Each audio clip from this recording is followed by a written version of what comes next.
bonsoir, bienvenue à vous en direct sur Public Sénat. On va plus loin ce soir avec deux grands débats et le décryptage.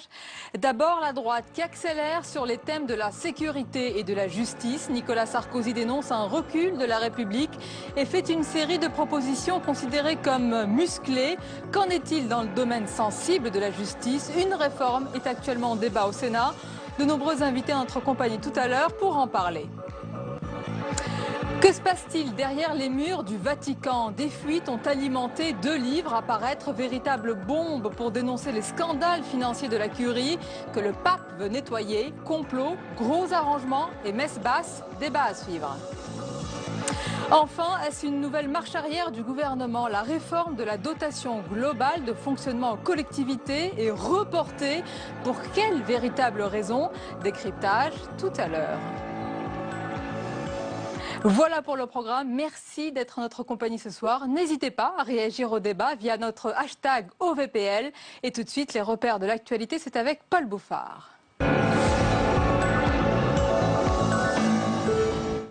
Bonsoir, ravi de vous retrouver. À la une, ce soir, les dotations de l'État aux collectivités. Manuel Valls reporte la réforme sensible de la DGF. Face à la fronde de la droite sénatoriale et des associations d'élus, le gouvernement recule. Les explications de Sophie Normand-Couturier. Manuel Valls cède, du moins provisoirement. Devant les députés socialistes puis les sénateurs, le Premier ministre a annoncé le report d'1 an de la réforme de la dotation globale de fonctionnement aux collectivités locales. Elle sera ainsi appliquée le 1er janvier 2017. Une victoire pour la droite sénatoriale et l'Association des maires de France. C'est d'abord une victoire pour les communes. Et c'est ça qui compte. Victoire pas contre, mais tout simplement victoire de la raison. Puis on discute des schémas départementaux de coopération intercommunale, c'est-à-dire d'un périmètre, et on nous proposait une réforme pour laquelle nous n'avions même pas les calculs, et même pas les calculs à N+2, donc c'était intenable. Les grands principes de la réforme seront toutefois arrêtés dès le budget 2016. Avec 36 milliards d'euros, la DGF est le premier concours de l'État aux collectivités. Sa réforme vise à mettre fin à des différences de financement entre communes comparables. L'opposition dénonçait un manque de préparation de la part du gouvernement. Autre titre, le projet musclé de Nicolas Sarkozy en matière de sécurité. Le patron des Républicains présente une batterie de mesures. Création d'un super ministère de la sécurité intérieure, redéfinition des missions de police, une offensive qui agace Manuel Valls, le Premier ministre. Écoutez les deux hommes, ils se répondent. Nous voulons mettre un terme à la fatalité d'une autorité de l'État bafouée systématiquement jour après jour. L'autorité de l'État doit être rétablie en France. Tout se passe aujourd'hui comme si tout s'en allait, comme si la République s'abandonnait, comme si les Français étaient livrés à eux-mêmes face aux différentes menaces. Quand un ancien président de la République estime, et vous l'avez rappelé, qu'il n'y a plus d'autorité de l'État après avoir lui-même supprimé près de 13 000 postes dans la police et la gendarmerie et des centaines de postes de magistrats, après avoir lui-même affaibli l'institution judiciaire en remettant plusieurs fois en cause des décisions prises par des juges indépendants, comment voulez-vous que les Français aient confiance dans la justice, dans les forces de l'ordre, confiance dans la République? Comment voulez-vous qu'ils reconnaissent dans l'autorité quand un ancien président de la République, l'opposition et la droite se livrent au fond à ces attaques contre ce qui fonde les fondements de la République?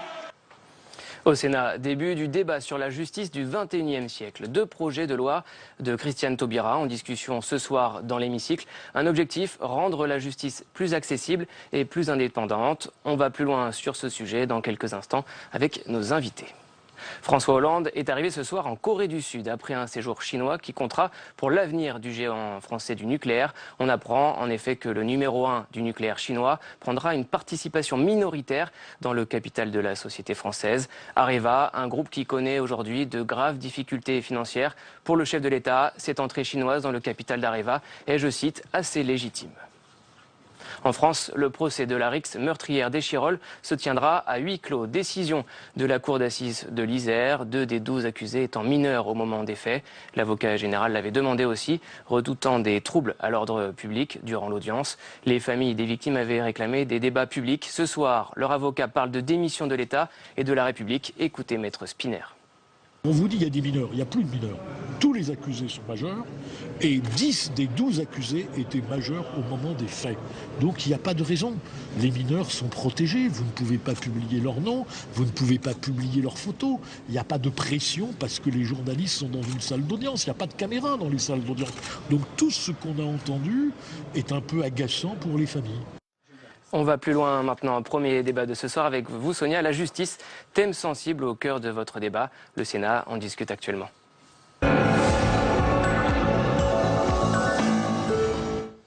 Oui, effectivement, Paul, la justice au cœur de l'actualité. Il y a, on vient de le voir dans votre journal, les propositions de Nicolas Sarkozy. Et puis, il y a une réforme de taille et d'importance qui est débattue en ce moment même au Sénat. La justice du 21e siècle. Quel visage pour notre justice demain? Il y a bien sûr la justice au quotidien et puis les droits et les obligations des magistrats. C'est un sujet sensible qui concerne notamment le pouvoir, le rôle et la responsabilité des juges. Le sujet d'actualité, jusqu'où peuvent-ils aller dans leurs prérogatives? Faut-il un contrôle plus important, plus conséquent? Nous évoquerons aussi le rapport juge et politique, l'analyse et le débat avec nos invités ce soir. Daniel Soulez-Larivière, bonsoir. Bonsoir. Et bienvenue, avocat, membre du barreau de Paris. Vous êtes engagé depuis de nombreuses années dans un grand nombre d'affaires, dont certaines sont sensibles. Merci d'être avec nous, maître. Merci. Serge Portelli, bonsoir. Bonsoir. Magistrat, président de chambre à la Cour d'appel de Versailles. Nous accompagne également ce soir Jacques Bigot, bonsoir. Bonsoir. Et bienvenue, sénateur socialiste du Bas-Rhin, membre de la commission des lois constitutionnelles, de législation du suffrage universel, du règlement et d'administration générale. Et avec nous également ce soir, Alexandre Dugliaris, bonsoir. Bonsoir. Et bienvenue, délégué général de l'Institut pour la justice. Alors messieurs, la justice donc au cœur du débat avec les propositions à droite de Nicolas Sarkozy et la réforme du gouvernement débattue au Sénat. C'est un texte qui concerne notamment les droits et les obligations des magistrats, des juges. D'abord, maître, est-ce qu'il est temps qu'il y ait une réflexion sur ce point? Oui. Le problème, c'est qu'on voit immédiatement, quand on parle de ces sujets, comment mettre en accusation des magistrats qui font des choses qui ne nous plaisent pas. Bon. Alors, ça, c'est un sujet, c'est celui de la responsabilité des magistrats. La loi, actuellement, instaure une responsabilité de l'État, que j'ai pu mettre en œuvre devant des facéties de juges d'instruction assez inutiles. Et l'État, lorsqu'il est condamné, peut se retourner contre le magistrat. Ça s'appelle l'action récursoire. Elle n'est pratiquement jamais appliquée, cette action. Donc, est-ce qu'on peut changer ça? Le problème, c'est que il faut être très délicat sur ces sujets. Si le magistrat, lorsqu'il rend une décision, peut être assigné par le justiciable aussitôt, il y a plus de justice. Donc, il faut forcément qu'il soit extrêmement protégé. Et d'un autre côté, il est vrai aussi que lorsque il se livre à des facéties, ce que j'appelle de ce mot léger, qu'il ne l'est pas toujours dans la réalité, et il faut qu'il puisse être soumis à une discipline. Alors, qu'est-ce qui est cette discipline? Ce que je viens de dire. Et puis, il y a aussi le Conseil supérieur de la magistrature. Bien sûr, mais vous avez employé le mot délicat. Serge Portelli, c'est peut-être délicat, mais ce n'est pas une question taboue. On peut parler, parce que les magistrats, ils ont des droits, et d'ailleurs, la garde des Sceaux en a parlé, comme la liberté syndicale, et ils ont aussi des obligations. Ils doivent répondre de leurs obligations, justement. Ah oui, on doit répondre de nos obligations, et pas d'une certaine façon. Enfin, on doit réellement répondre. On peut se retrouver... Alors, Maître Soulez-Larivière, qui évidemment de l'autre côté de la barre parle de facétie. Moi, je parlerais plutôt d'hésitation ou parfois d'erreur, ce qui est le cas de tout le monde, y compris des avocats. Donc, on peut effectivement être l'objet de la lyre des justiciables. On en a eu l'exemple il n'y a pas si longtemps avec Henri Guénaud à l'Assemblée nationale. Donc, on peut voir jusqu'à quel point la colère d'un certain nombre de magistrats peut s'exprimer de façon très, très véhémente. Et on voit bien en même temps que s'il faut que les magistrats aient une responsabilité, ça ne peut pas être non plus n'importe quelle responsabilité, parce que sinon, effectivement, on serait en but en permanence à toutes les actions, les véhémences, les plaintes des justiciables. Parce que à partir du moment où vous rendez une décision... responsabilité, mais attention, limitée. Écoutez, on a ce drôle de métier qu'à chaque fois qu'on fait quelque chose, on mécontente quelqu'un, une des deux parties, nécessairement. Donc voilà, à partir de là, certes, on ne doit pas être irresponsable, mais il faut qu'il y ait un certain nombre de limites, qui sont d'ailleurs des limites progressivement étendues par la loi. Enfin, je vous rappelle qu'on part de très très loin, et qu'aujourd'hui, on a chaque année une bonne dizaine de magistrats qui comparaissent pour des raisons très variées devant le Conseil supérieur de la magistrature, et qui peuvent d'ailleurs se retrouver devant le Conseil de la magistrature à la suite, ou pas évidemment, mais à la suite de plaintes qui sont déposées par le justiciable et qui peuvent remonter par un chemin sinueux que je ne vous expliquerai pas jusqu'au Conseil de la magistrature. C'est une réforme récente et qui était de bonne loi à mon avis. Disons-le clairement, dans cette profession, la majorité évidemment des magistrats et des juges fait son travail correctement, sérieusement, rigoureusement. Mais est-ce que vous reconnaissez, Alexandre Dioularis, est-ce que c'est votre sentiment qu'il y a parfois des juges, des magistrats qui flirtent avec la ligne jaune? On va peut-être donner des exemples tout à l'heure, et que c'est aussi le rôle des citoyens, et bien justement, d'avoir prise sur ces magistrats. C'est d'ailleurs inscrit, je crois, hein. C'est l'un des droits du citoyen. Il y a effectivement une possibilité de saisine du Conseil supérieur de la magistrature, mais qui finalement fonctionne assez mal, ou assez peu en tout cas, parce que, vous le disiez, une dizaine de sanctions par an dans le corps de la magistrature. On peut souhaiter que le corps de la magistrature soit particulièrement vertueux et particulièrement efficace, et donc qu'il y ait très peu de condamnations, ou alors à l'inverse, on peut craindre qu'il y ait un effet de corporatisme, que les sanctions ne soient pas suffisamment prononcées, et vous citiez, maître, les actions récursoires. Moi je crois qu'effectivement c'est indispensable que l'État puisse se retourner quand il y a une faute individuelle, une responsabilité individuelle d'un magistrat. Parce que le discours globalisant qui consiste à dire les magistrats ceci, les magistrats cela, on n'avance pas avec ce type d'idée. Ce qu'il faut, c'est pointer des responsabilités individuelles quand il y en a, quand il y a des fautes individuelles. Un exemple, par exemple, dans l'affaire de Villefontaine. On va rappeler en quelques mots de quoi il s'agit. Effectivement, un instituteur qui a, semble-t-il, commis, enfin en tout cas qui est mis en cause pour des faits de pédophilie sur des élèves, des enfants. Cet instituteur avait déjà été condamné. Or, la justice n'avait pas transmis la condamnation au service de l'éducation nationale. Là, il y a une question de responsabilité individuelle. Ce ne sont pas les magistrats qui sont mis en cause, mais un magistrat qui a pu commettre une faute. Et dans ce cas-là, la responsabilité individuelle du magistrat doit pouvoir être mise en cause. À l'instant, vous avez beaucoup de réactions sur les réseaux sociaux. Jacques Bigot, l'une des réactions vous dit est-ce qu'il y a certains juges qui confondent leur pouvoir avec ce qui doit être une application juste et équilibrée du droit? Oui, par définition, les juges sont des êtres humains et l'excès de pouvoir peut exister. Mais ne confondons pas, il n'y a pas d'excès. Ce qui est fondamental, et c'est important dans la loi que nous adoptons sur la loi organique sur l'impartialité et l'indépendance des magistrats, c'est d'abord d'affirmer que les magistrats sont indépendants. Et qui sont indépendants du pouvoir politique. Lorsque un juge de l'application des peines libère quelqu'un sous libération conditionnelle et qu'il y a ensuite un problème avec cette personne, on va manifester devant les fenêtres de la garde des Sceaux. Alors que le magistrat n'est absolument pas dépendant, et heureusement, du ministère de la garde des Sceaux. Donc je crois que c'est ça ce qu'il faut d'abord affirmer. Ensuite, n'oublions pas que les magistrats ne sont jamais seuls, qu'il y a des voies de recours, que bien évidemment, si un juge d'instruction fait des choses on peut saisir la chambre des mises en accusation. Il y a des recours devant la Cour de cassation, donc le magistrat n'est pas seul. Et puis même aujourd'hui... Donc pour vous, c'est suffisant? Non, je pense que le vrai problème, c'est d'abord d'appréhender cette fonction judiciaire qui doit être indépendante du pouvoir exécutif et du pouvoir législatif, et qui doit fonctionner. Et dans l'hypothèse que vous citiez, on a suivi d'ailleurs un texte de loi récent, l'erreur, elle ne vient pas forcément d'un magistrat, elle vient de la non-transmission d'une information qui aurait dû être donnée par les services. Et que je pense que trouver un responsable individuel serait extrêmement difficile. Oui, vous avez dit un mot très important. Alors, on ne va pas rentrer dans les détails de cette affaire, mais vous avez dit un mot très important, indépendance. Je vais peut-être rajouter neutralité. Mettre les bisbilles entre justice et politique ont pris une grande ampleur ces derniers temps.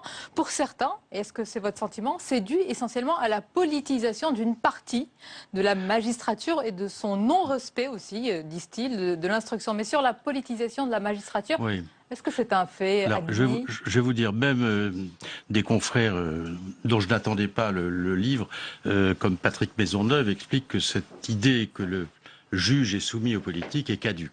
le juge Van Ruynbeck à la Baule cet été a fait des déclarations pour expliquer que c'était une période qui était terminée. Et les politiques ont trop tendance, malheureusement, à penser que les malheurs qui leur arrivent sont des malheurs qui sont manipulés par les politiques, par exemple François Hollande pour Nicolas Sarkozy, alors que ce n'est pas le cas. Ce sont des juges qui ont fait ce qu'ils pensent être leur travail, mais qui peut-être l'ont très mal fait. Parce qu'il faut dire une chose, c'est que... Là, vous parlez de l'affaire Air Cocaine. Je sors le personnage du placard, parce qu'il est là depuis le début de l'émission. C'est vrai que Nicolas Sarkozy a un certain nombre de raisons d'être énervé. Entre l'affaire de Bordeaux, de Bettencourt, entre l'affaire de ces carnets qui ont été saisis d'une manière qui, de mon point de vue, ayant participé à ce travail sur le chef de l'État et son statut pénal, peut paraître tout à fait contraire à la Constitution, peu importe. L'affaire des écoutes qui ont duré 7 mois, c'est pas parce que c'est le président de la République ancien que ça change, mais même à simple particulier, ça paraîtrait quand même assez étonnant. Surtout en plus qu'au bout on n'a rien trouvé pendant 6 mois et on passe le dossier aux collègues pour savoir s'il n'y a pas quelque chose qu'on pourrait trouver sur un autre dossier. Tout ça quand même assez énervant, je le comprends. Et le bouquet final, c'est l'affaire de Air Cocaine, si vous voulez. Qu'un juge se dise pourquoi pas que l'ancien président de la République pourrait être compromis dans un trafic de drogue aussi grossier, que ce soit pour grossier ou pas, peu importe. Mais il y a quand même quelque chose qui ne va pas. Moi, j'ai beaucoup travaillé pendant une certaine période de mon existence professionnelle avec des militaires qui étaient dans des actions. Bon.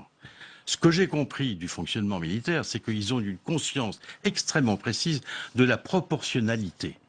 C'est-à-dire que lorsqu'on leur demande de faire des choses et qu'ils estiment que c'est exagéré, ils discutent énormément, ils sont obligés de les faire, mais ils ne sont pas d'accord. Il n'y aurait pas cette proportionnalité dans une certaine partie de la... Donc il n'y a pas... Je dirais que l'hubris, parce que c'est un mot grec qui parle de la mesure, qui traite de la mesure, et quand on enfreint la mesure, on est puni par les dieux, vous savez. Donc l'hubris des magistrats est assez mal placé, parfois. Pas toujours, mais dans ces circonstances que je viens d'évoquer, ça va pas du tout, si vous voulez, très franchement. C'est pas possible. Et quelles conséquences? Alors, quelle est la conséquence? Voilà. Il y a zéro conséquence. Il y a zéro même conséquence. En termes de crédibilité.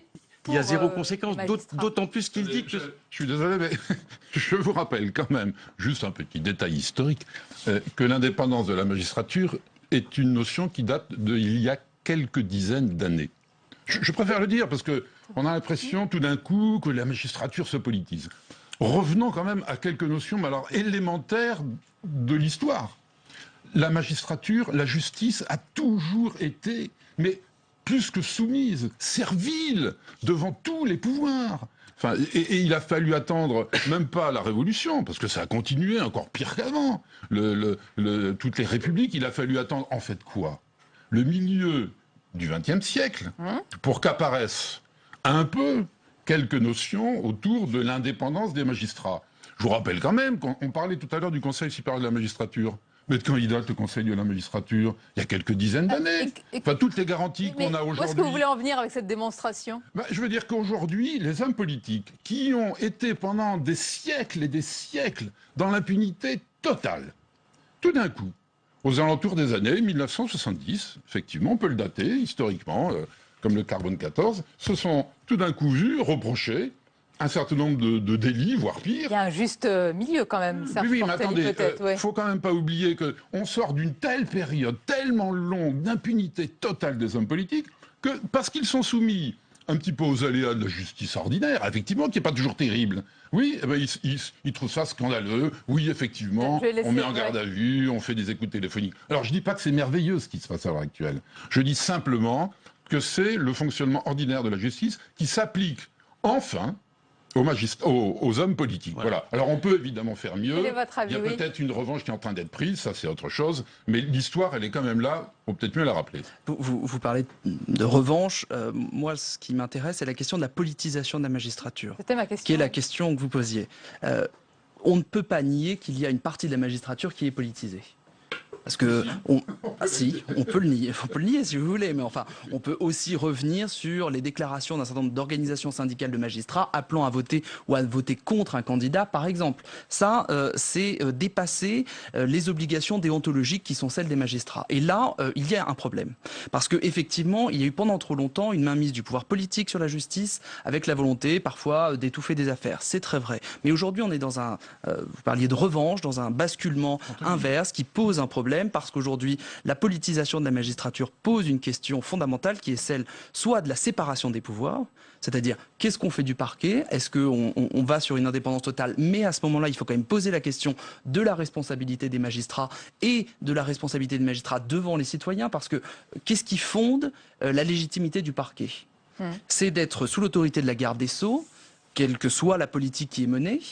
Cette politique, elle est validée par des citoyens qui ont voté pour un pouvoir politique. Or, si on accorde une indépendance totale à la magistrature, et que dans le même temps on ne se pose pas la question de la responsabilité des magistrats, ça pose une question démocratique, d'équilibre des pouvoirs, de pouvoir qui n'a pas de contre-pouvoir et qui n'a pas la légitimité des citoyens. Alors je vais vous laisser répondre également Jacques Bigot. Je voudrais qu'on écoute, c'était Christiane Taubira, la garde des Sceaux, sur ce sujet notamment cet après-midi au Sénat. Cet état de droit appelle la confiance des citoyens. Et cette confiance des citoyens ne peut être assurée pour l'institution judiciaire, pour l'autorité judiciaire, que si cette autorité non seulement est indépendante et impartiale, mais apparaît aux yeux des citoyens comme étant indépendante et impartiale. Il importe donc de s'assurer que les magistrats échappent à tout soupçon, à toute suspicion, supposant qu'ils puissent éventuellement soit pratiquer du favoritisme, soit être soumis à l'autorité politique, soit éventuellement à être compromis dans des réseaux, dans des groupes ou dans des intérêts particuliers. Voilà, c'est assez clair, Jacques Bigot. Le tout, c'est de soulever ce soupçon du deux poids, deux mesures à la suite, par exemple, on peut le citer, hein, c'est pas un acharnement ce soir, mais la découverte du mur, entre guillemets, des cons du syndicat de la magistrature a beaucoup troublé également au sein de l'opinion. Non, mais en ce qui concerne l'impartialité, tous les justiciables, lorsqu'ils ne sont pas satisfaits de la décision du juge, se posent la question de l'impartialité de ce magistrat. Et on l'a dans toutes les affaires. Alors simplement, quand c'est les politiques, ça nous paraît plus évident. Peut-être que c'est l'occasion qu'ont eu les politiques de découvrir le fonctionnement de la justice. Et c'est pas forcément inintéressant. Nicolas Sarkozy est sans doute le plus mal placé parce que il ne faut pas oublier que pendant la campagne de 2008, il a utilisé le fichier e-mail des magistrats pour les inviter à adhérer à son comité de soutien. Donc il y a des gens qui ne sont pas là pour donner des leçons.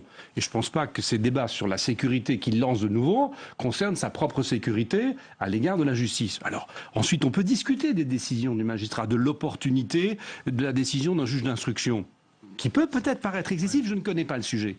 Mais c'est vrai aussi pour d'autres, et certains de vos autres clients se sont plaints souvent, Maître Soulet-Larivière aussi, de certaines attitudes de magistrats en trouvant qu'ils étaient excessifs. Donc je crois qu'il faut en revenir à cette volonté que l'on a d'avoir effectivement une justice indépendante, une justice impartiale. C'est la raison pour laquelle... C'est un vœu pieux ou c'est quelque chose de palpable? C'est une des réflexions qu'on a, mais qui n'est pas aboutie parce qu'il n'y a pas de réforme constitutionnelle en projet sur le statut du parquet. Parce qu'on sait que la Cour européenne des droits de l'homme nous dit notamment qu'on ne peut pas continuer à avoir des procureurs que l'on identifie comme des magistrats et qui sont nommés par le président de la République. Et il faut trouver là aussi des solutions. Mais ou alors, on a des parquets qui sont dépendants. Non, il y a un problème, si vous voulez, il y a un problème en France. On ne sait pas lire, on lit ce qu'on veut. Ça s'appelle le wishful thinking en anglais. Donc, ça fait des années... Ça fait du barreau aussi, souvent. Excusez-moi, ça fait des années que j'entends parler de ce sujet en disant que la Cour européenne des droits de l'homme dit que les magistrats du parquet en France ne peuvent pas être une autorité judiciaire parce qu'ils ne sont pas indépendants. Oui, mais pourquoi? Parce qu'ils sont l'avocat d'une partie. C'est ce que dit la Cour européenne des droits de l'homme dans 3 décisions de suite. Elle dit le parquet ne peut pas être une autorité judiciaire parce qu'il représente une partie qui s'appelle l'accusation. Donc arrêtons avec ce sujet. La question de savoir quels sont les rapports entre le parquet et l'autorité politique dans toutes les sociétés est résolue à peu près de la même façon, c'est-à-dire qu'il y a une interface, évidemment, et la première chose qu'on pourrait faire, nous, avant de parler de tout ça, c'est de dire que le parquet et la magistrature du siège, ce sont deux entités différentes et qu'on pourrait, parce qu'on est les seuls au monde à ne pas fonctionner comme ça, ne pas confondre les deux et séparer le siège du parquet, que les procureurs sont les procureurs, ce sont les avocats de la société, et les juges du siège qui jugent, ce sont des juges, ils sont complètement indépendants. C'est clair pour ce fonctionnement. Voilà. Je voudrais vous laisser la parole en guise de conclusion à chacun d'entre vous pour que vous nous précisiez comment vous voyez les choses. Serge Portellier, est-ce qu'il y a actuellement deux conceptions de la justice et qui vont s'affronter et qu'on va voir pour cette prochaine élection présidentielle? Il y a la conception du président, de la garde des Sceaux, et à droite, certains disent, est-ce que c'est votre sentiment, très à droite, celle qui a été détaillée aujourd'hui, notamment par Nicolas Sarkozy? Ah, ça paraît évident. Enfin, vous, les journalistes, vous allez vous régaler. Nous aussi. Il y a vraiment, au moins d'ailleurs, deux grandes conceptions de la justice, avec d'ailleurs deux angles d'attaque différents, puisque aujourd'hui, au Sénat, on parle essentiellement de la justice civile. Dans les deux projets de loi organiques, il y a très peu de choses sur le pénal. Très peu de choses. Et c'est très bien d'ailleurs, parce qu'on ne s'intéresse jamais à la justice civile, qui pourtant concerne davantage de citoyens que la justice pénale. Et puis de l'autre côté, on a effectivement un angle d'attaque très vigoureux, qui nous rappelle d'ailleurs des périodes passées, et où Nicolas Sarkozy, la droite et d'autres, axent toute leur énergie... Des périodes passées dans lesquelles vous êtes engagé un petit peu. Oui, ben je suis même très fier de m'être engagé dans ce combat-là. Et je pense que ça a été d'ailleurs fructueux par certains côtés. Non, je ne m'en cache pas. Et je suis prêt à recommencer d'ailleurs. Parce que vu ce que j'entends, je pense qu'effectivement, il est nécessaire d'intervenir. Même question en guise de conclusion pour vous, Alexandre Duliary. La conclusion, c'est aujourd'hui est discutée au Sénat la question de l'impartialité et de l'indépendance des magistrats. Qu'est-ce qui, dans ce texte, garantit l'indépendance et l'impartialité? Quasiment rien. Et en particulier en matière d'impartialité, je voudrais quand même attirer l'attention de vos téléspectateurs sur le fait qu'on est en train d'organiser avec ce texte une mainmise syndicale sur les carrières. On est en train d'organiser l'impunité pour le syndicat de la magistrature à travers les articles 25 et 26 de ce texte qui prévoient des délais de prescription qui vont immédiatement permettre de ne pas juger un certain nombre de magistrats. En tous les cas, il y a deux conceptions déjà sur ce plateau. Merci beaucoup d'avoir débattu. Merci d'avoir été nos invités. Restez avec nous la suite de votre émission. Et une question ce soir, est-ce une nouvelle marche arrière du gouvernement? Le sujet est sensible à un mois des élections régionales. Alors de quoi s'agit-il? C'est l'édito du soir tout de suite.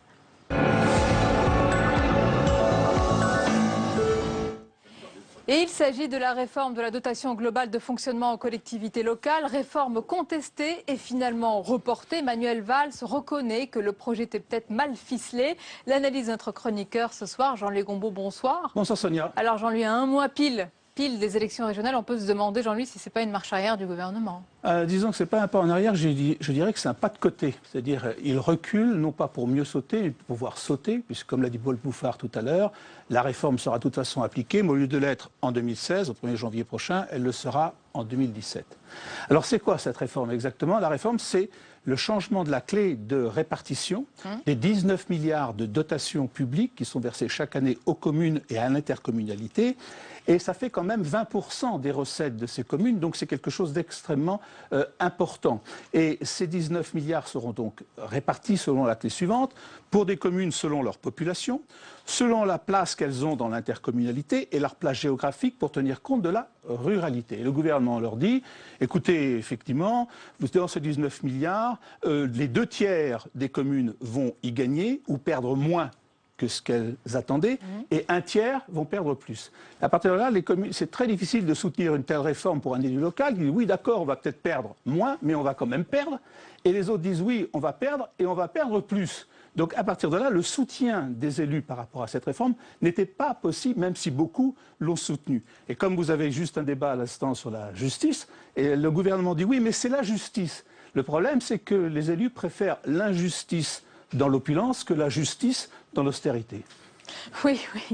Et ce qu'on peut dire, Jean-Louis, c'est que c'est dur de réformer. Pas de baguette magique et pas de formule magique, surtout. Alors, le problème de la réforme est compliqué parce qu'en même temps, c'est une solution et en même temps, c'est un piège.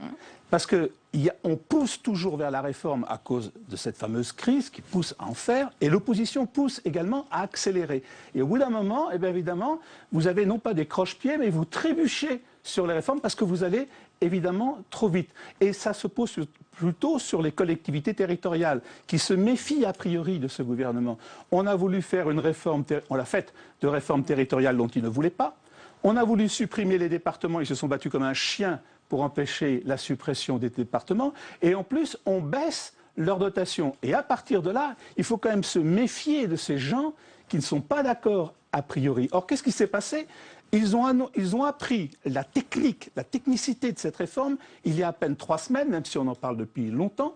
On leur a exposé, les gens de Bercy leur ont exposé 30 critères nouveaux de répartition auxquels ils disent n'avoir rien compris tellement que les calculs étaient parfaitement complexes. Et en plus, cette réforme était inscrite dans le projet de loi du budget 2016, c'est-à-dire comme si on voulait noyer le poisson, alors que ça méritait quand même un projet de loi spécifique. Donc autrement dit, il faut se presser, mais il faut quand même se méfier, il faut quand même aller non pas à la schlag, mais plutôt avec des pincettes. Oui, elle est reportée, on aura donc l'occasion d'en reparler. Merci beaucoup Jean-Louis pour votre analyse. Il est 22h30, bienvenue à vous si vous nous rejoignez à l'instant sur Public Sénat pour votre émission. On va plus loin et tout de suite les principales informations, c'est avec Paul Bouffard.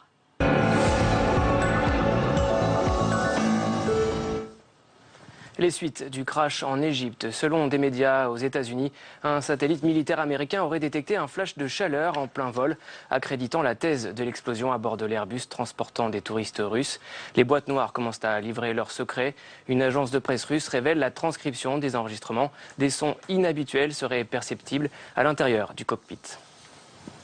Suite de la tournée asiatique de François Hollande, le chef de l'État qui ce soir est à Séoul, en Corée du Sud, pour continuer de parler de climat à quelques jours de la COP21. Ce matin à Pékin, François Hollande confirmait le rapprochement entre Areva et le groupe nucléaire chinois CNNC. Ce dernier pourrait prendre une participation minoritaire dans le capital d'Areva qui connaît de grandes difficultés financières. François Hollande juge cette entrée chinoise d'assez légitime.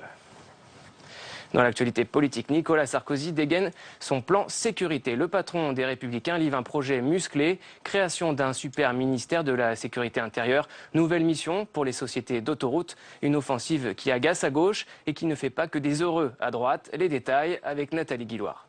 Nicolas Sarkozy passe à l'offensive et endosse l'un de ses costumes préférés, celui de premier flic de France.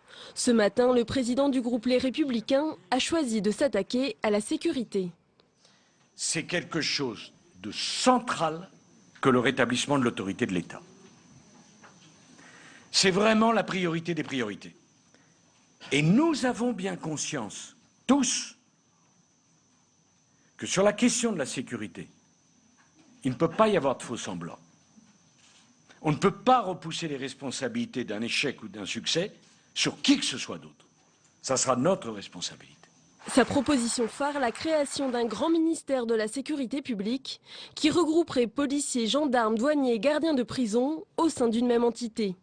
Il propose également de recentrer le travail de la police et de la gendarmerie sur l'ordre public et le renseignement, car selon lui, les policiers et les gendarmes sont surchargés de tâches inutiles.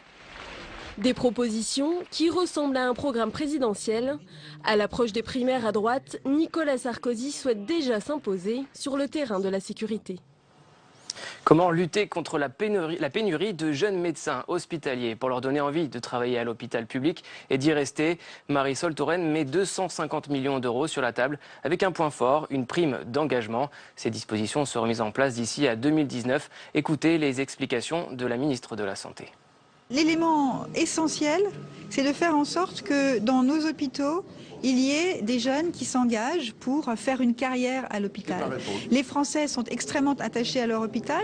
Encore faut-il qu'il y ait des médecins pour les accueillir, les prendre en charge et les soigner. En économisant sur l'intérim, nous allons pouvoir financer ce plan qui donc ne coûtera pas à l'arrivée 250 millions d'euros, mais coûtera 250 millions d'euros moins les économies que nous allons faire sur l'intérim.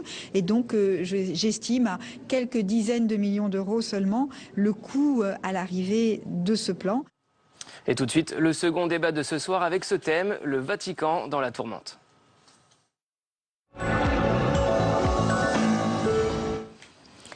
Oui, et cette question, mais que se passe-t-il au Vatican? Le Saint-Siège serait-il secoué par un Vatilix bis? En tous les cas, depuis quelque temps, c'est une ambiance assez lourde qui s'est installée. La gendarmerie du Vatican a procédé à l'arrestation de 2 collaborateurs de la curie pour une grave affaire de fuite de documents confidentiels ayant donné matière à 2 livres qualifiés d'explosifs et à paraître dès demain en Italie. Alors, qu'en est-il de ce livre et du pape, surtout François, qui tente de réformer et de bousculer la curie, complot, gros arrangements et messe basse pour déstabiliser le pape, plongé dans le Vatican sous l'ère François, avec nos invités dans quelques instants.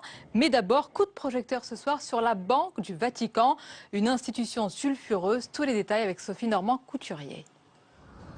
On la surnomme la Banque du Vatican, de son vrai nom, l'Institut pour les œuvres de religion, dit IOR, une banque à la réputation sulfureuse. Autour d'elle, un voile d'opacité, des scandales financiers, des détournements d'argent, des pots de vin. Elle est soupçonnée d'être une niche fiscale quand elle n'est pas accusée d'avoir servi à blanchir l'argent de la mafia italienne. Mais ça, c'était avant l'opération main propre lancée par Benoît XVI et renforcée par le pape François. Résultat, un travail d'assainissement et de transparence, un premier bilan annuel historique en 2013 et des bénéfices nets multipliés par 20 en 2014 à près de 70 millions d'euros. L'IOR gère aujourd'hui quelques 6 milliards d'euros d'actifs et une quinzaine de milliers de comptes bancaires. Ils appartiennent pour l'essentiel aux résidents du Vatican, car près de 4600 comptes suspects ont été fermés depuis 2 ans. Le Vatican a également clarifié sa situation fiscale avec l'Italie pour rompre avec ses pratiques de paradis fiscal. L'institution financière est donc en voie de normalisation. Le pape François va même plus loin dans la réforme. Depuis février, les responsables du Saint-Siège suivent des cours de gestion et de finances. Et sur ce sujet, nos invités ce soir, Jean-Pierre Denis, bonsoir. Et bienvenue. Vous êtes le directeur de la rédaction de l'hebdomadaire Chrétien la Vie. Merci d'être avec nous.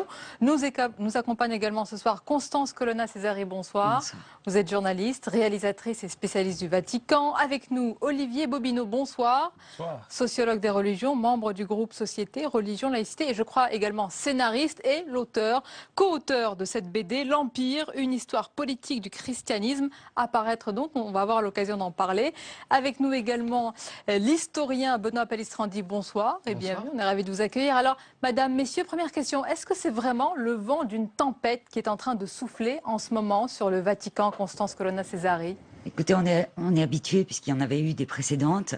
2012, donc les premiers Vatilix avec les mêmes auteurs, le même auteur en tous les cas, ces fuites orchestrées de l'intérieur, transmises à un journaliste, Gianluigi Nuzzi, révélées et qui éclatent comme ça.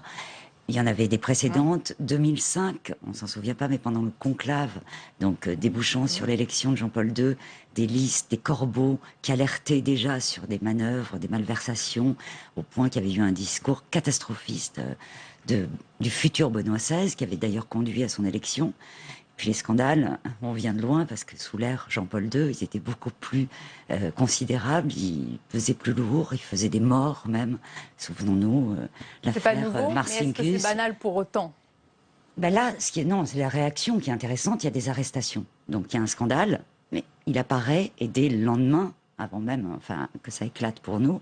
Il y a des arrestations, des gens sont sous les écrous.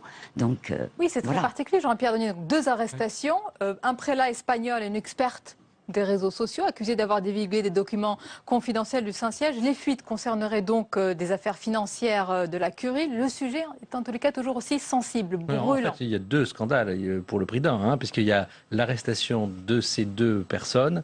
Ça, c'est le scandale d'une administration qui ne contrôle pas ses salariés, ses collaborateurs et qui laisse fuiter. Et évidemment, c'est un énorme problème. Alors ça peut paraître paradoxal parce qu'on fait l'éloge de la transparence à tout prix. Il faut que tout soit transparent, mais tout le monde comprend qu'aucune organisation peut accepter que ça fuite comme ça. Puis il y a un deuxième scandale, c'est le contenu de ces livres que moi je ne commenterai pas ce soir parce que je ne les ai pas lus et j'ai pour principe de ne pas commenter les choses que je n'ai pas lues. C'est une base même du journalisme. Mais ce qui est vrai, ce qui est vrai et ce qui est perceptible, c'est qu'il y a un décalage, c'est d'ailleurs ce que montrait votre sujet, entre les efforts, la volonté du pape François, les mesures qu'il a pu commencer à prendre, et puis ce passif qu'il faut solder, que Benoît XVI avait commencé, que Jean-Paul II avait plutôt voulu sur lequel il s'était assis, on va dire, pour diverses raisons. Vous savez que quand on parlait de scandale de corruption, Jean-Paul II, il a toujours tendance à penser que c'était un complot des services secrets communistes. Il avait des raisons de penser à ce genre de complot parce qu'il les avait connus quand il était en Pologne, évidemment, mais il s'asseyait un petit peu dessus. Benoît XVI a essayé, mais lentement, et moi je dirais trop gentiment. Et là, on a un pape qui n'est pas, contrairement à ce que on peut penser, un pape gentil au sens simplé, bené, sympathique et souriant. Il sait ce qu'il veut et je pense qu'il emploie, il va pas se laisser faire. Voilà. Et donc on a une administration qui lui résiste et qui a tendance à le considérer un petit peu comme un corps étranger, hein, ce pape argentin. Ça, il y a une image, moi, qui m'avait toujours beaucoup frappé. Je me souviens un moment où il a pris ses fonctions. Il est arrivé avec sa petite sacoche en cuir. Vous savez qu'il avait pris l'avion, il avait sa petite valise. Il est arrivé, en fait, les mains vides. Il savait ce qu'il voulait faire, mais il est arrivé les mains vides. Il n'est pas arrivé avec un staff, il n'est pas arrivé avec une structure, avec un projet. Il n'a pas fait le ménage chez les gens. Les gens sont toujours là. Donc il y a ce décalage et du coup il y a cette lutte de pouvoir qui a commencé. Les gens sont toujours là. D'ailleurs, je crois que c'est l'une de leurs phrases. Ils disent que les papes passent et eux restent. Je crois c'est ce que dit la Curie. Oui, c'est ce qu'on dit aussi dans les ministères, je crois, aussi. en Ça France. peut s'appliquer à beaucoup de domaines. Mais Olivier Bobineau et Benoît Pellistrandi, votre analyse, votre regard sur ce que vient de dire Jean-Pierre Denis, c'est-à-dire ce pape quand même qui a évolué dans les favelas, etc., au milieu de la misère, de la simplicité, c'est un tout autre univers là, parce qu'il faut voir de quoi il s'agit dans ce bouquin, dans ce livre. Ce sont quand même des goûts de luxe incroyables. C'est incroyable dans ce monde encore avec des appartements de 500 mètres carrés, encore élargis, agrandis, ça ne s'arrête pas. Alors si vous le permettez, je crois que ce qui est intéressant, c'est aussi l'histoire. En 1865, jusqu'en gros en 1144, nous allons avoir différentes phases de corruption où des hommes, des femmes vont s'occuper du siège de Rome, de l'évêque. Et pendant toute une période, sexe et argent vont aussi avoir leur mot à dire pour occuper le siège de Rome, le siège du pape. Ce qui est intéressant, c'est que de cette période-là sont sortis des grands papes et tous étaient moines. C'est ce qu'on a appelé la réforme grégorienne. Et l'une des premières qualités, y compris, je crois, de ce pape François, c'est de bien avoir compris l'histoire. C'est un jésuite, il la connaît bien. Très important. Et donc ça, c'est très important, on y reviendra tout à l'heure peut-être, et que de fait, il sait très très bien que face à des scandales, et il y en a eu dans l'Église catholique, et notamment dans la période là du 9e, 10e siècle et 11e siècle que j'évoquais.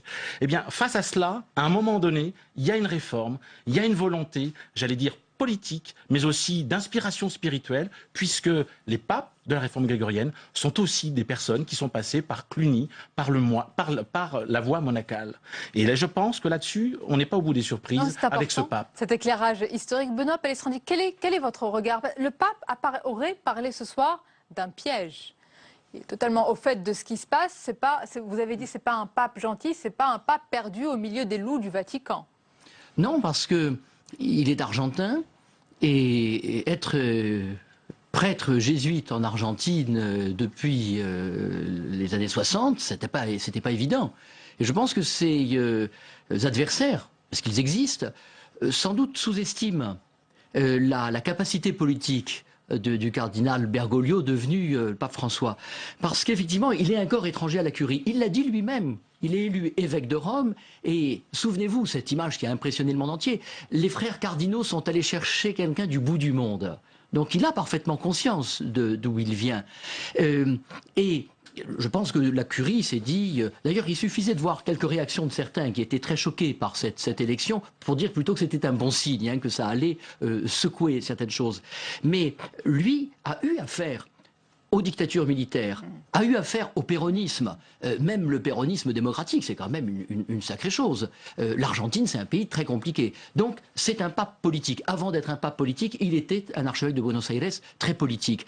Et puis, je pense, un dernier élément, c'est qu'effectivement, il incarne aussi une autre dynamique générale du catholicisme. Il est venu du bout du monde, mais il est en train de révéler à la vieille Europe que le dynamisme catholique est ailleurs. Et donc je crois aussi qu'on assiste à un affaissement par le centre de ce catholicisme. C'est très important. Voilà, me semble-t-il. Vous partagez cette oui, vision? Je crois que la première des révolutions de ce pontificat, c'est géopolitique. C'est évidemment ce renversement total. C'est plus l'Europe n'est plus le cœur de la chrétienté, c'est l'Amérique latine, c'est le Sud, c'est l'endroit où vivent 60% en gros des catholiques. Donc il vient de ce monde-là. Et en plus, avec ce renversement, donc l'Europe de conquête, etc., donc ils lui en veulent mais terriblement, à l'intérieur de ce panier de crabes du Vatican. Si les vieux épiscopats... Je peux vous citer quelques-unes de... Alors là, là, je ne suis pas tout à fait d'accord. Ils ont 2000 ans d'expérience d'évangélisation. Qu'est-ce qui vient nous apprendre ce pape qui a même pas 500 ans? Non, c'est ça. Bon, on n'a pas tout... des épiscopats conservateurs qui veulent garder ses prérogatives. Et la curie, a fortiori, elle est italienne. Des conservateurs. Pour maintenir son pouvoir. Et évidemment qu'une réforme interne de la curie... Pourquoi vous n'êtes pas d'accord avec Non, mais parce que je ne pense pas que ce soit la clé, que la clé soit juste. C'est-à-dire, je ne pense pas qu'on puisse opposer de manière binaire des épiscopats de la périphérie du monde catholique qui devient le centre et des épiscopats anciens. Quand on regarde, quand on peut connaître ou avoir une idée des cardinaux qui ont fait l'élection du pape François, il y a des cardinaux de tous les continents et des résistances au changement. Il y en a évidemment partout dans tous les continents. En Amérique latine, quand on va regarder l'épiscopat mexicain, bon, c'est pas forcément des épiscopats extrêmement progressistes, voilà. Donc c'est pour ça, juste, je pense que c'est pas vraiment. Je pense qu'il y a pas vrai. Qu'est-ce qui fait qu'il y a des cardinaux qui envoient des lettres encore de l'intérieur? Non, mais alors, ça c'est autre chose. Il y a des vrais débats. Il y a des. Non, mais il y a des vrais débats. Juste, il y a des vrais débats. Théologique légitime, on sort d'un synode sur la famille avec des oppositions sur la réforme de la famille. Mais ça, c'est pas la même chose. C'est pas la même chose. C'est pas de front. Oui, mais c'est pas la même. Oui, mais les conservateurs sont plutôt au sud. Alors là, vous n'avez pas du tout la même vision. Le pontificat de Jean-Paul II a vraiment profondément renouvelé le Sacré Collège et l'a beaucoup élargi géographiquement. Et pourtant, son successeur est un cardinal de Paul VI. Ratzinger est un cardinal de Paul VI. Donc il faut attendre la succession du successeur de Jean-Paul II pour avoir un cardinal de Jean-Paul II. Et sous le pontificat de Benoît XVI, on a une remontée en puissance des cardinaux italiens. Alors, chose curieuse, effectivement, ce que dit Jean-Pierre Denis est tout à fait exact. Malgré cela, c'est ce conclave qui a accouché du pape François. Mais depuis, on constate que dans les nominations, ils l'ont voulu, ils l'ont eu. Et dans les nominations cardinalistes, le pape François est en train, le cardinal Bergoglio. Enfin, on est en train de changer la composition du Sacré Olivier Collège. Bobigny, je vais vous laisser réagir. Juste, je voudrais avoir votre réaction d'ailleurs sur quand même les dernières unes qu'il y a eu dans les magazines et les hebdos français. Je vais vous les citer. Qui veut la peau de François ? Ou alors guerre secrète au Vatican. Il paraît que chez certains, il y a une inquiétude vis-à-vis même de l'intégrité physique du pape. Il y aurait une menace assez grave. Est-ce que c'est le cas? Alors, je pense que pour faire... Je ne vais pas prétendre faire une synthèse, mais il me semble que ce qui vient d'être dit est très important. C'est-à-dire qu'il y a une dimension, certes, géopolitique. Il y a une dimension aussi entre société moderne, individualiste, libérale, européenne, où l'individu a toute sa place, pleinement sa place, et des sociétés plutôt du Sud, de tradition familiale, et la société argentine en fait partie, où il y a cette grande tradition des familles. Et d'ailleurs, on l'a vu, pour reprendre le synode, où le pape actuel a mis l'accent et a bien montré l'importance pour lui de la famille. Et je crois que là, c'est vraiment sa culture d'origine. Mais ce qui me semble important aussi, comme autre clé qui n'a pas été évoquée, c'est la clé du jésuite. Voilà. Le jésuite. Je voudrais qu'on s'y arrête. C'est important. C'est très important parce que sa psychologie. C'est le premier pape. En effet, tout à fait. La psychologie, quelle est-elle? Il y a 4 P pour comprendre ce que c'est qu'un jésuite. Et tout ça définit ce qu'on appelle la casuistique. La casuistique, c'est d'abord un principe. Voilà. Par exemple, le mariage, c'est un sacrement, c'est sacré. C'est le principe. Mais attention, il y a 3 autres P. Deuxième P, c'est pragmatique. On regarde les cas particuliers, on regarde la contexture, le concret, là. 3e P, proximité. On se rapproche des gens, on les suit, on les accompagne. Tout ce qu'il est en train de faire. Tout ce qu'il est en train de faire, et de manière générale, y compris par rapport au scandale qui s'opère aujourd'hui au cœur des finances du Vatican. Et d'autre part, et c'est la fin, et c'est le dernier P important, c'est ce qu'on appelle la performance. Au sens latin, ça veut dire transformer la réalité. Oui, il y a des principes. Oui, il y a du pragmatisme. Donc, si je vous écoute, l'habile jésuite jésuite argentin, il n'est pas prêt de céder. Il a raison, évidemment. Il a parlé de 4 P. Il n'en a pas rajouté un 5e, qui est le 5e qu'on utilise généralement dans les médias. À mon avis, c'est la mauvaise clé. P comme progressisme. C'est pas ça, en fait, le pontificat du pape François. C'est un pontificat qui dans beaucoup de débats, on a parlé de cet aspect-là. Oui, mais je pense que justement, cette clé est complètement ne fonctionne plus aujourd'hui. C'est un conclave conservateur qui a élu ce pape dit progressiste. Ce qui est en train de se passer, c'est un pape qui, pour moi, l'essentiel, c'est le diagnostic qu'il a fait et qui fait qu'il a été élu. Il a dit une Église qui est centrée sur elle-même tombe malade et dépérit. C'est ça qu'on est en train de voir. C'est ça qui est en train d'éclater à travers ces affaires. Mais alors ils sont tous aveugles autour de lui, ils ne le Non, voient pas tous. Alors c'est là que moi je voudrais pas que les caricatures, on tombait dans les caricatures. Il y a des scandales qui ont été couverts trop longtemps par un certain nombre de gens installés depuis trop longtemps à la curie. Il y a aussi des gens qui font, comme partout, un boulot absolument remarquable et qui n'ont pas attendu le pape François pour vivre une vie à peu près conforme à l'évangile. Il faut quand même le dire de temps en temps.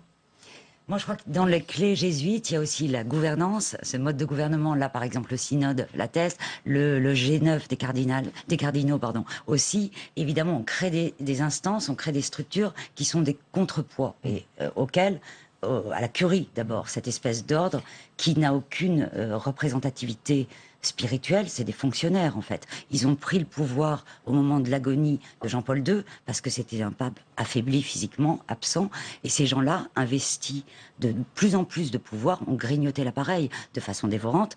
Lui arrive, alors c'est pas Benoît XVI qui a fait tout ça, mais qui a commencé quand même sur les finances, remet les choses et crée donc ces systèmes de contrepoids et de jeu d'équilibre pour décentraliser l'Église. Je voudrais juste dire quelque chose, c'est qu'en fait, sur la réforme de la finance, il a créé quelque chose, alors il s'est attaqué au pire, c'est-à-dire qu'on dit, en gros, il faut faire une cagnotte, une caisse commune, et à partir de là, tout le monde partage, tout le monde a les mêmes instances de contrôle, et évidemment, les plus riches, ceux qui étaient habitués à une gestion totalement autonome de leurs ressources, et parfois immense, c'est-à-dire, par exemple, la Congrégation pour l'évangélisation des peuples, qui fait chaque année des collectes à travers le monde entier, c'est des sommes colossales, qui disposent de biens immobiliers, qui a un patrimoine mais considérable dans Rome, dans le centre-ville. Ces gens-là, ils n'ont pas envie de tout remettre aux instances de contrôle. La Fronde, notamment, voilà. Évidemment, il y a des ordres qui s'opposent aussi. Il y a un contexte un petit peu italien, disons, qu'il y a une façon de faire des affaires, de s'arranger avec la politique, de s'arranger avec la légalité. On est quand même à Rome. Et on est quand même à Rome. Italiens qui nous regardent, vous n'allez pas dire quelle manière latine. Mais lisez les journaux italiens. C'est exactement ce qu'expliquent les journaux italiens. C'est-à-dire, on est dans une culture politique qui est plutôt celle, Rome, c'est plutôt le sud de l'Italie, et c'est plutôt cette culture-là qui s'est installée à mesure que la curie s'italianisait de plus en plus. C'est bien la raison pour laquelle on est allé chercher un pape le plus loin possible de l'Italie. C'est un constat que je ne sors pas on attend beaucoup de rien. Vous n'avez pas répondu, peut-être que la question est trop précoce, mais je crois avoir lu que le service de renseignement américain s'inquiète réellement pour la vie du pape et pour un voyage à venir. C'est en Centrafrique où il doit se rendre, je crois. C'est les premiers actes, en fait, on savait qu'ils s'attaquaient à l'argent qui était blanchi au Vatican. C'était la première place offshore dans le centre de Rome. Il suffisait d'arriver avec une valise de cash pour la déposer à la banque dans la tour Saint-Nicolas. Effectivement, ces gens-là sont arrivés, ont commencé à contrôler tous les comptes. Ça a été sérieux, ils ont fermé 3000 comptes. Des comptes pour lesquels jamais aucun papier d'identité n'était demandé à leurs dépositaires. Parce que, évidemment, on ne va pas demander une carte d'identité à un vieil évêque, à une congrégation religieuse. Donc, voilà, ça s'est ouvert. Et évidemment, en premier lieu, les menaces de la mafia ont été sérieuses. Ensuite, ils s'attaquent aussi au pouvoir de l'argent. Ces dénonciations permanentes de l'ONU. Mais l'histoire montre qu'il y a déjà 5 papes qui ont été agressés, pour des raisons politiques ou financières. Je rappelle aussi qu'il y a eu aussi un attentat contre Jean-Paul II. Donc on n'est pas à l'abri soit d'un malade, ou soit, à un moment donné, d'une stratégie qui vire à l'éviction. C'est-à-dire de dire, cet homme-là, dans sa posture, dans sa manière d'être, dans sa manière de gouverner de manière différente, d'être un jésuite, d'avoir une autre façon de considérer l'Église plutôt ouverte sur l'extérieur, à un moment donné, il est tout à fait possible, il y a quand même 1,120 milliard de catholiques. On n'est pas à l'abri, en effet, d'une attaque et y compris d'une remise en cause physique. Autant de fuites. Vous dites, oui, il y a déjà eu un vatilisme. Comment on peut se poser la question? Pourquoi y a-t-il autant de corbeaux ou de gorges profondes dans le Vatican? Qui ça sert? Pourquoi est-ce que il y a un lien de confiance qui a été rompu, manifestement, Benoît Pellistrandi? Non, mais je pense que dit Jean-Pierre Denis, c'est une façon italienne de faire de la politique et il y a beaucoup d'intérêts créés qui sont en train d'être bousculés. Il y avait des arrangements. Tout le monde sait que le cardinal Bertone n'hésitait pas à faire des virements pour aider tel ou tel ami. C'est des virements importants. Enfin, on ne parle pas de quelques milliers d'euros. C'était plôt des dizaines de millions. C'est des bons amis qui avaient des gros problèmes, apparemment. C'est Jean-Paul II qui a commencé l'ère de la corruption parce qu'on sait que cet argent du Vatican...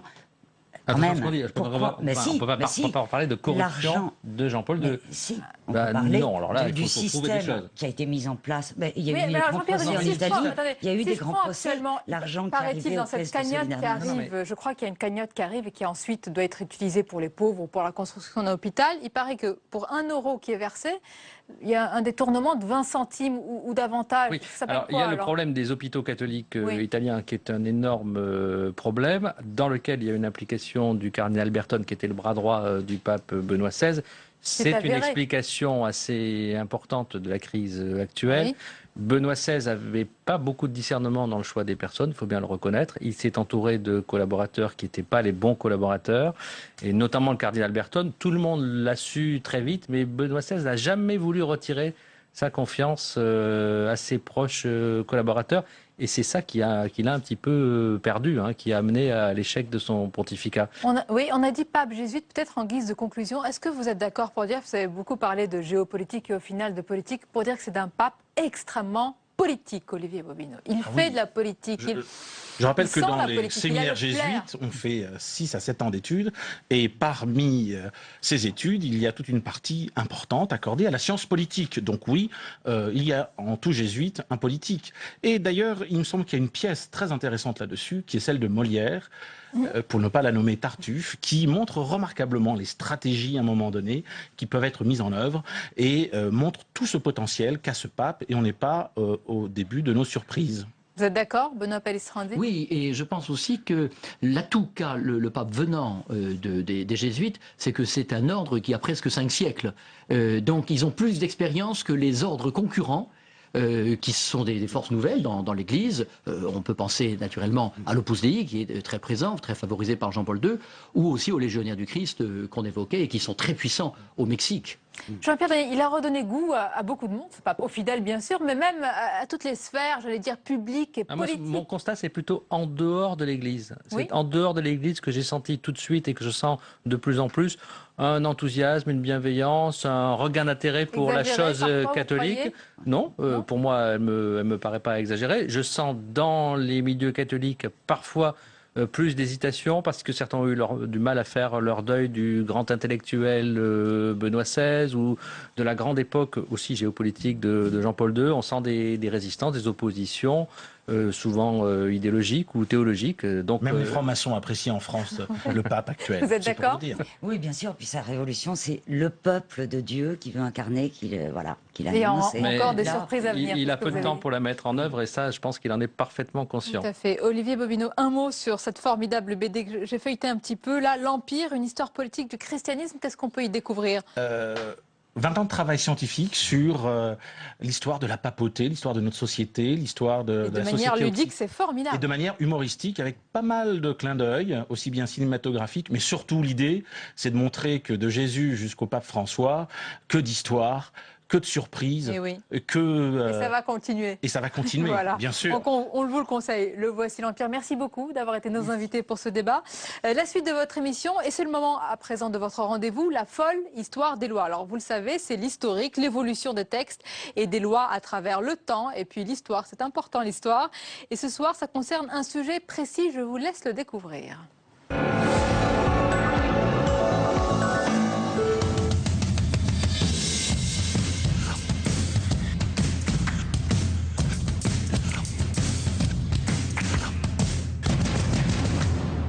You know, in my country, if a guy kills another guy, we kill him back. Yes, I understand. Very interesting. Yeah. Ce sympathique Texan m'explique que dans son pays, celui qui tue doit être tué à son tour. Ce qu'il ignore, inculte qu'il est, c'est que cette idée date du XVIIIe siècle, avant Jésus-Christ. En Mésopotamie, on appliquait la loi du talion à la lettre.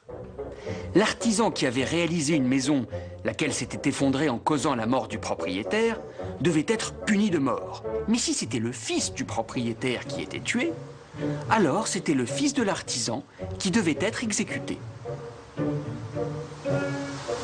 Désolé fiston, hein. Je pense que ça doit être la charpente qui a pas tenu, tu vois. La peine de mort sera appliquée dans toutes les périodes de l'histoire. Mais c'est à partir du XVe siècle que l'on va durcir le ton. Dans le sud-ouest, le meurtrier était condamné à être enterré vivant sous l'homme qui l'avait tué. Oh, faut que j'arrête de tuer des gros, moi. Pour les sodomites, on demandait le bûcher, qui symbolisait les futures flammes de l'enfer. Lequel de vous deux est sodomite? Pas moi.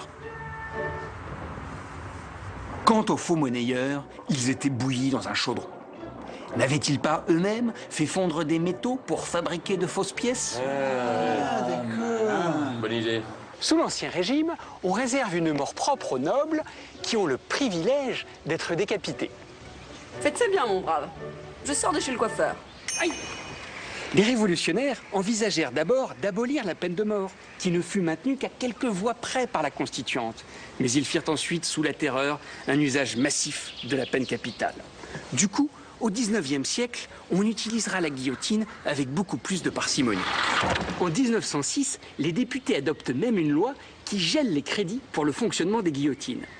Celles-ci seront donc en panne technique et les quelques peines capitales prononcées ne seront pas exécutées. Vas-y, à droite. Et là? Ah non, non, non, t'y es pas, hein. Allez, comme ça. Ah non, non, toujours pas, hein, c'est mort. Ah bon, je crois qu'il faut remettre ça la semaine prochaine, hein. Après 3 tentatives d'abolition, celle menée en 1981 par Robert Badinter sera la bonne. Do you know Robert Badinter? No. He's a French homme politique who abolished the peine de mort. He's very well known, he's a grand homme, a great man. You mean like a king? You have a king in France? No, no, no. We killed the king 2 centuries ago. We cut his head. With a guillotine. Yes? You guys are fucking crazy. Et il est tout juste 23 h. On va bien sûr retrouver Paul Bouffard pour le rappel des principales informations de cette soirée.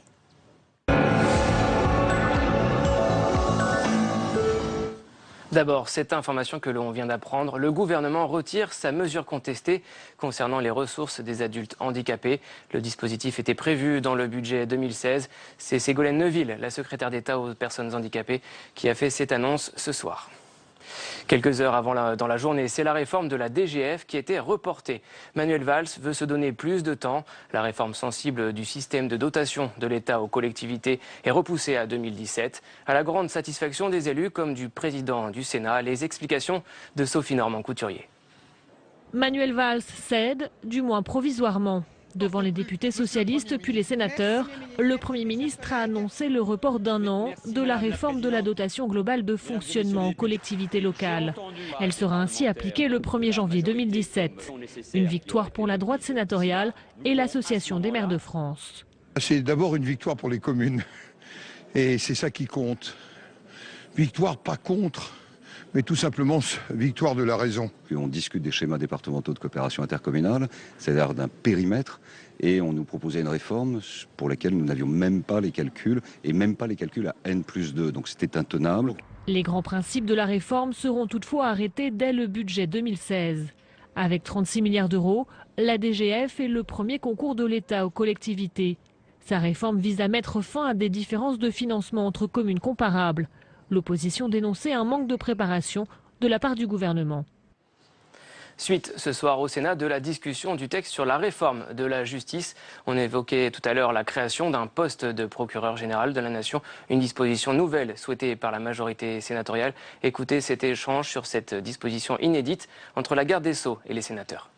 Moi, je crois, notamment pour les institutions judiciaires de chaque pays, je crois que l'empreinte historique et culturelle est importante et que ces institutions judiciaires se sont construites à travers le temps, historiquement, culturellement. Renoncer au parquet à la française pour le remplacer par un procureur national, c'est un bouleversement profond. Parce que ça transfère des prérogatives, mais pas seulement des prérogatives, cela transfère aussi des responsabilités. Je crois qu'il faut, aujourd'hui, il faut savoir toucher aux vaches sacrées. Et je crois qu'effectivement, parler de réforme de notre Constitution, en parler sereinement ici, dans cet hémicycle, c'est infiniment mieux que tout ce qu'on peut lire sur toutes celles et tous ceux qui veulent nous créer une 6e République qui en fait n'est jamais qu'une 4e République réactualisée. Donc mon idée, c'est que sur ce sujet comme sur d'autres, il faut avancer. Procès de la rixe d'Échirolles. Eh bien, les débats se tiennent à huis clos. Une décision de la cour d'assises de l'Isère, 2 des 12 accusés étant mineurs au moment des faits. L'avocat général l'avait demandé aussi, redoutant des tensions durant l'audience. Les familles des victimes avaient réclamé la publicité des débats. Dans l'actualité politique, Nicolas Sarkozy dégaine son plan sécurité. Le patron des Républicains livre un projet musclé, création d'un super ministère de la sécurité intérieure, redéfinition des missions de la police et de la gendarmerie, nouvelle mission pour les sociétés d'autoroutes, une offensive qui agace à gauche et qui ne fait pas que des heureux à droite. Les détails avec Nathalie Guilloire. Nicolas Sarkozy passe à l'offensive et endosse l'un de ses costumes préférés, celui de premier flic de France. Ce matin, le président du groupe Les Républicains a choisi de s'attaquer à la sécurité. C'est quelque chose de central que le rétablissement de l'autorité de l'État. C'est vraiment la priorité des priorités. Et nous avons bien conscience, tous, que sur la question de la sécurité, il ne peut pas y avoir de faux-semblants. On ne peut pas repousser les responsabilités d'un échec ou d'un succès sur qui que ce soit d'autre. Ça sera notre responsabilité. Sa proposition phare, la création d'un grand ministère de la sécurité publique qui regrouperait policiers, gendarmes, douaniers et gardiens de prison au sein d'une même entité. Il propose également de recentrer le travail de la police et de la gendarmerie sur l'ordre public et le renseignement, car selon lui, les policiers et les gendarmes sont surchargés de tâches inutiles.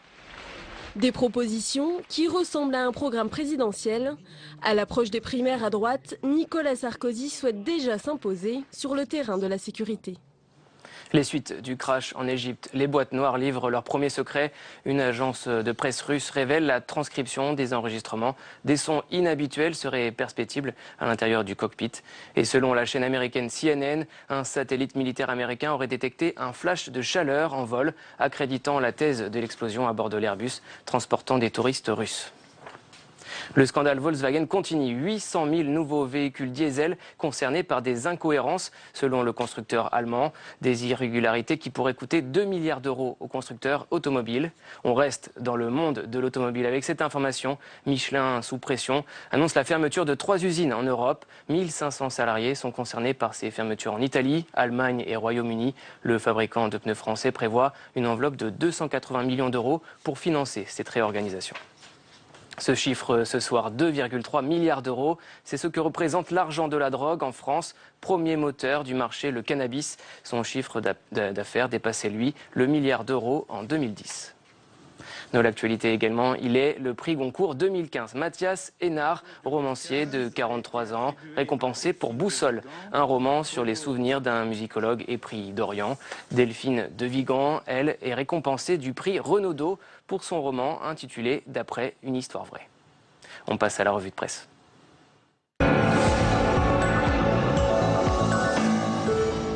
La revue de presse de vos quotidiens, on découvre ensemble bien sûr les unes des quotidiens et des hebdos. On va commencer, Paul, avec la une de Ouest France. Ce titre sur la pagaille fiscale, on en parlait il y a quelques instants. Manuel Valls démine, dit le journal, une fiscalité difficile à suivre selon l'éditorialiste Michel Urvois. Mais il y a surtout cette photo inquiétante à la une du grand quotidien de l'Ouest. La fonte de l'Antarctique est-elle irréversible? S'interroge le journal sur la base d'une étude de la NASA qui craint une rupture soudaine des glaciers, une rupture aux conséquences cataclysmiques. 250 millions de personnes devraient fuir la région. Même tonalité chez le mensuel Science et Vie. 80 pages, pas moins, pour tout savoir sur le changement climatique et tout savoir ce qui va changer dans notre pays. Le magazine fait ainsi le tour des régions françaises et vous le lirez. Beaucoup de surprises climatiques nous attendent dans l'Hexagone d'ici à la fin du siècle. Voilà pour Science et Vie. Tout autre chose, Paul, avec l'Obs et qui nous fait une promesse. Une promesse très simple. Laquelle? Il y a dans le numéro de cette semaine 0% de Finkielkraut, 0% de Zemmour. Bref, l'hebdo part à la recherche des nouveaux intellos de gauche. Un dossier complet y est consacré. Si ce genre de sujet vous ennuie, reportez-vous au reportage passionnant sur les berlines de la République ou à défaut sur le dernier James Bond actuellement. Par exemple. Alors contrairement à l'Obs, Paul, Zemmour et autres sont à la une par contre de l'Express. Oui, alors pleine page. Éric Zemmour, à ses côtés Patrick Buisson et Philippe de Villiers, tous surnommés les démons de la droite. droite. Une couverture provocante et l'Hebdo nous explique comment les 3 hommes complotent pour dynamiter Nicolas Sarkozy et Alain Juppé. Bref, un numéro parfaitement démoniaque cette semaine. Oui. Sonia. À lire dès demain. Merci beaucoup, Paul. À demain. Avec plaisir. On va conclure, comme d'habitude, le mardi, vous le savez, avec les moments choisis de l'émission politique de Public Sénat. Il s'agit de Preuve par 3 et l'invité ce soir, c'est François Bayrou. Selon vous, est-ce que François Hollande en fait trop comme hyper communicant? La communication tue le sens des gestes, tue la sincérité profonde, l'authenticité qu'on est en droit d'attendre de quelqu'un qui a reçu la confiance des Français pour diriger leur action et affronter avec eux les difficultés qui se présentent. Avec eux. Pas en perpétuelle campagne électorale. C'est le cas, là, aujourd'hui. Et le dernier exemple que vous avez vu, c'est-à-dire cette entrevue bidonnée. On va le voir, avec une dame qui en réalité était manipulée alors que tout ça a été présenté comme étant improvisé à la dernière minute. Oui, pour moi ça vous a choqué? Pour moi, ça veut dire que l'authenticité n'est pas là, que la sincérité n'est pas là et que ce qui dirige la totalité de l'action du pouvoir, ce n'est pas l'obligation de résoudre les problèmes des Français, de présenter des solutions courageuses, d'aller au-devant des obstacles, de dire ce que nous rencontrons, ce que notre pays rencontre. La seule chose qui désormais compte, c'est la campagne électorale, la perspective de 2017, les sondages qui d'ailleurs demeurent pour cette raison en berne. Vous l'écoutez ou vous l'entendez encore, le chef de l'État, quand il s'exprime? Non, mais il y a des mois et des mois midi et soir. Que François Hollande n'est pas entendu. Il y a des mois et des mois que sa parole, plus encore que sa parole, sa personnalité est devenue très loin pour les Français et que, comme vous dites dans votre langage, elle n'imprime plus. Elle n'imprime plus sa personnalité. Elle est désormais dans un chemin d'éloignement, d'absence auprès des Français. Et je crois que l'un est lié à l'autre. C'est-à-dire, à partir du moment où l'on ne s'exprime plus vraiment avec la sincérité de son être, mais qu'on est complètement entre les mains de, entre guillemets, communicants. Moi, je crois que c'est le contraire de communicants. Je crois que la communication, c'est le contraire de ce qu'ils font.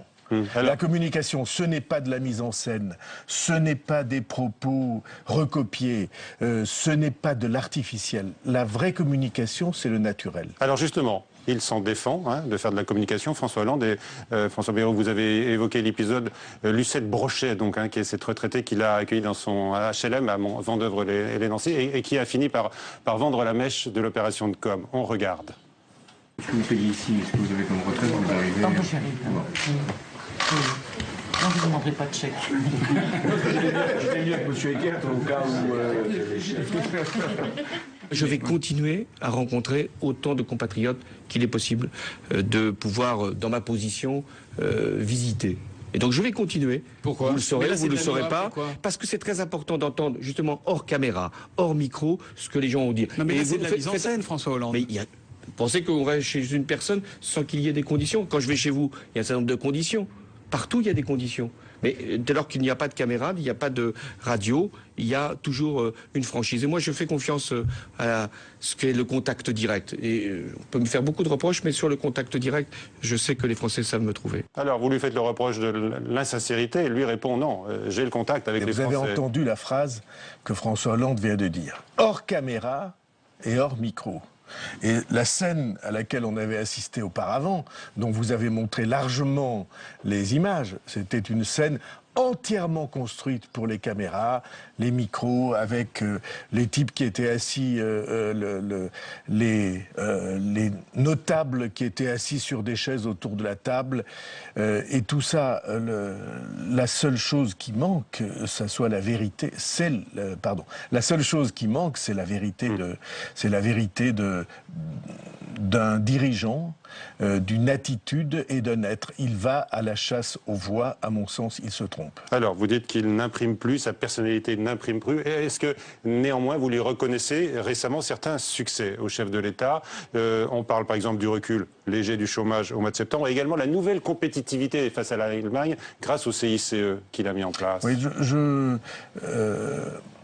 je lui reconnais de se battre pour la COP 21 et d'essayer d'arracher une décision dont tout le monde pressent qu'elle risque d'être insatisfaisante. Et cependant, pour améliorer les choses, il le fait bien. Voilà un point positif. Il a arraché le levier chinois africain lors de son voyage. C'est ce que attendez, il nous a dit. Ça c'est la présentation. Mais je lui reconnais d'essayer. Oui. Je lui reconnais d'être dans sa responsabilité de chef des armées, au fond, à la hauteur de sa fonction. Il y a des choses que j'approuve, des choses que j'approuve moins, mais je lui reconnais d'être digne dans cette fonction. Peut-être qu'avant le vote, certains Français qui peuvent être proches du Front National hésiteront à franchir le pas, particulièrement au second tour, parce qu'au second tour, en votant Front National, ils confieront les clés de la région à un Front National qui, jusqu'à maintenant, n'a jamais encore fait ses preuves. Est-ce que vous pensez, comme on entend ces jours-ci, que le gouvernement et le Parti socialiste font monter le Front National? Est-ce qu'il y a des arrière-pensées derrière tout ça? Je sais bien que ça se dit beaucoup, moi c'est pas ce que je pense et ce que je ressens. Le Front National monte des faiblesses conjuguées, profite des faiblesses conjuguées et successives de ceux qui exercent le pouvoir en France alternativement. C'est ça qui fait monter le Front National. Plus encore, c'est pas tant de leur faiblesse qu'il s'agit, c'est de leur impuissance. Donc vous n'êtes pas d'accord avec Bruno Le Maire qui dit on ne règle pas je sais très bien que depuis des lustres, pour ne pas dire des décennies, la droite dit c'est la faute de la gauche et c'est Mitterrand qui a inventé le Front National. Il l'a favorisé un tout petit peu avec ruse. Mais c'est pas vrai que ce soit la gauche qui fasse monter le Front National, et la gauche dit c'est la faute de la droite qui reprend les thèmes du Front National. Je crois pas non plus que ce soit le fond de la question. Le fond de la question, c'est que le Front National est entré dans une situation qui est la situation la plus électoralement favorable. Il est devenu l'opposant universel. Est-ce qu'il est surcoté? Et l'opposant universel, forcément, ça ramasse les voix à chaque instant. Et donc, est-ce qu'il est surcoté? Non, je crois pas. Je pense que les sondages disent à peu près ce qu'ils trouvent dans leurs enquêtes. Jean-Christophe Cambadélis se dit sûr qu'il n'y aura pas de victoire Front National au régional. Est-ce qu'on peut en être sûr? Est-ce que c'est votre sentiment? Ça signifie que l'électorat de gauche, si l'opposition de droite et du centre est en tête, se reporte sur elle. J'appelle à la lucidité. Vous appelez les électeurs? Et à la cohérence. Vous appelez qui? Tous les électeurs. À la lucidité et à la cohérence. Il y a au fond deux sortes de positions en face du Front National. La première, c'est ceux qui pensent que c'est pas grave. Ou bien que c'est bien, ou bien que c'est pas grave. Et il y a ensuite ceux qui pensent que c'est grave pour l'avenir du pays. Que les propositions et plus encore les obsessions du Front National, mais les deux comptent. Pour moi, les propositions sont aussi importantes ou aussi dommageables que les obsessions. Que tout cela nous entraîne à une catastrophe. On croit que c'est pour réparer le mal, c'est pour aggraver le mal. Et donc que tout cela soit lucide, qu'ils identifient le risque maximal et qu'ils soient cohérents et qu'ils tirent les conclusions de leur analyse ou en tout cas de leur certitude à laquelle ils arriveront que, en effet, là, il y a un risque qu'on ne peut pas courir simplement pour notre pays et pour les plus fragiles dans notre pays. Parce que qui trinquera le jour où ou qui trinquerait le jour où ce type de position, de disposition entrerait dans les faits. la perte de confiance à l'égard de la France, la crise absolue de tous ceux qui regardent la France, par exemple des investisseurs, par exemple de ceux qui peuvent aider à financer notre économie. Est-ce que vous sentez la mobilisation assez forte aujourd'hui contre cette catastrophe que vous annoncez? Dans le Nord, peut-être. Peut-être dans le Nord, Déborah? Justement, l'économie, le secteur économique a fait savoir. Ouais, il me semble qu'il y a un début de prise de conscience. Mais j'appelle à cette prise de conscience chacun de ceux qui auront l'occasion de nous entendre. Ceux qui trinqueraient dans une affaire comme celle-là, dans une dérive comme celle-là, ce sont les plus faibles des Français. Si vous regardez la Grèce, qui risquait en premier lieu, en première ligne? C'est pas les armateurs grecs. Ceux-là, ils ont mis leur argent ailleurs. Ceux qui risquaient, c'est les petits retraités dont on avait déjà amputé les retraites et qui allaient se retrouver sans rien. Ça, c'est me semble-t-il, pour tous ceux qui ont comment dirais-je, une conscience civique et sociale. Ceux qui pensent que quand on a la responsabilité d'un pays, ne serait-ce que comme citoyen avec un bulletin de vote, on doit penser à tous ceux qui ont du mal à vivre. Et puis à ceux qui peuvent tirer le pays en avant, ces deux aspirations. Eh bien, ceux-là, je les appelle à la lucidité et à la cohérence de leur action. Au front républicain, quoi. Oui, j'emploie pas ce mot parce que tous ces mots-là, front... C'est ça, quand même. Front, parce que front, c'est d'abord le Front National qui a utilisé le mot. Hein, et donc, on essaie de faire un décalque. Alors, et je trouve vous préférez que le mot résistance, vous préférez quoi? Non, je préfère le mot responsabilité. D'accord. D'abord une victoire pour les communes, et c'est ça qui compte. Victoire pas contre, mais tout simplement victoire de la raison. Il est clair que nous souhaitons qu'il y ait un texte spécifique, qu'on en débatte, qu'on en discute, qu'il y ait, j'allais dire, les études d'impact nécessaires, enfin qu'on travaille sérieusement sur ce sujet très sérieux pour les collectivités territoriales. Voilà, le président du Sénat interrogé tout à l'heure sur Public Sénat par Michaël Zamès. Bonsoir, Perrine Tarnaud. Bonsoir Michel, bonsoir François Bayrou. Bonsoir. Est-ce que vous estimez que Manuel Valls a cédé au maire? En tout cas, il a eu raison de le faire. Et j'approuve absolument Gérard Larcher dans son expression. On avait des scénarios qui étaient pour une ville et une agglomération comme celle de Pau, 150 000 habitants, qui étaient apocalyptiques. Alors je ne sais pas s'ils étaient exacts, puisque personne n'a eu... Apocalyptique en termes de baisse de dotation, vous voulez dire? Personne n'a eu l'occasion de les examiner. Comme vous savez, j'ai été un des rares maires à refuser de participer, entre guillemets, à la fronde. Vous nous l'aviez dit l'an dernier au Congrès des maires de France. Parce que tout le monde sait qu'on va devoir faire des efforts. Et la ville et l'agglomération dont j'ai la responsabilité en font. Par exemple, notre budget de cette année sera en augmentation 0 en euros courants, sans tenir compte, en ayant absorbé l'inflation et l'augmentation des salaires, sera en augmentation 0 par rapport au budget de l'année précédente. Si vous trouvez beaucoup de communes qui en sont là, faites-moi signe. Est-ce que vous allez pouvoir tenir longtemps cette ligne, très, oui, ouais. Je peux tenir avec longtemps. La baisse des dotations? Pas si on aggrave la charge. Voilà. On nous disait qu'on allait peut-être perdre 3 ou 4 millions d'euros supplémentaires. Le point de fiscalité est à 500 000 euros dans ma ville. Et donc perdre 3 ou 4 millions d'euros supplémentaires, c'était perdre 6 ou 8 points de fiscalité. Alors là, bien sûr, il y a un moment où on se trouve devant une crise insurmontable. Et c'est pourquoi Gérard Larcher avait raison d'exiger qu'il y ait une reprise du débat et un travail en profondeur. Et c'est pourquoi Manuel Valls a eu raison, contraint et forcé, mais on fait parfois des choses contraint et forcé juste, a eu raison de retarder ce texte. Donc c'est un report, mais ce n'est pas un abandon de cette réforme de la DGF. Si vous voulez bien réfléchir au calendrier électoral,